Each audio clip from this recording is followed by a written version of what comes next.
اپنی ذمہ داری کو جب یاد کرتے تھے تڑپ جاتے تھے، رونے لگتے تھے، بلکنے لگتے تھے کہ اللہ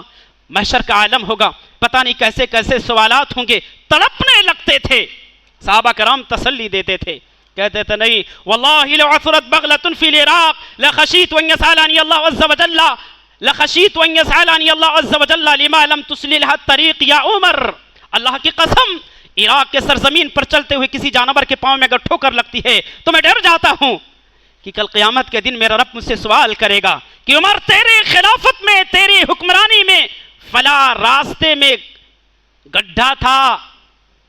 اور اس راستے پر چلتے ہوئے فلاں خچر کے پاؤں میں ٹھوکر لگی تھی، تو نے راستے کی مرمت نہیں کروائی تھی، یا اللہ میں کیا جواب دوں گا؟ یہ تھی احساس ذمہ داری۔ آج ہمارے ذمہ داران چاہے مسجد کے ہوں اور مدارس کے ہوں، کالجز کے ہوں، اسکولوں کے ہوں، محلوں کے ہوں، شہر کے ہوں، کسی بھی قصبے کے ہوں، کسی بھی علاقے کے ہوں، کسی بھی گوشے کے ہوں، کسی بھی ناحیے کے ہوں، کسی بھی گھر کے ہوں، ان کی ذمہ داری کیا ہوتی ہے؟ ذمہ دار کس کو کہتے ہیں؟ ذمہ داری کا احساس کیسا ہونا چاہیے؟ نہیں، کچھ بھی نہیں، بس ذمہ دار ہیں، ذمہ دار ہیں۔ یہ میں کسی پر طنز نہیں کر رہا ہوں، یہ میں کسی اسپیشل کسی کے لیے بات نہیں کر رہا ہوں، یہ کامن بات میری ہو رہی ہے، یہ کسی کوئی شخص اپنی ذات پر نہیں لے گا۔ احساس ذمہ داری، درد سے تڑپ رہے ہیں، پورا پیٹ پھٹا ہوا ہے، عیادت کرنے والوں کا جم غفیر ہے، لوگ جوک دور جوک آ رہے ہیں عمر بن خطاب کی عیادت کے لیے، تسلیاں دے دے کر کے جا رہے ہیں کہ عمر بن خطاب آپ کو رونے کی ضرورت نہیں ہے، امیر المومنین آپ کو گھبرانے کی ضرورت، آپ کی نیکیاں تو لسان نبوت نے کہا آسمان کے تاروں سے بھی زیادہ ہیں۔ عمر بن خطاب نے کہا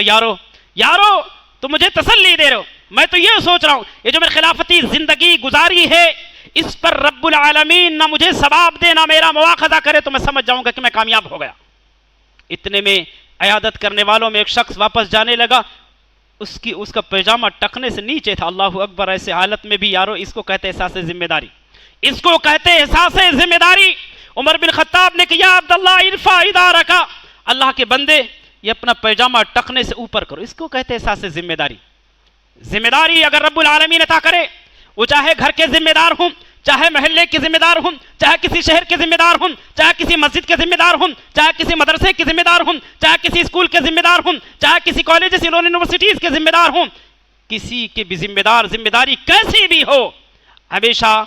احساس ذمہ داری کے ساتھ ہی زندگی جینا، یہی ہمارا مذہب اور یہی سیرت عمر بن خطاب رضی اللہ تعالیٰ عنہ ہمیں اور آپ کو پیغام دیتا ہے۔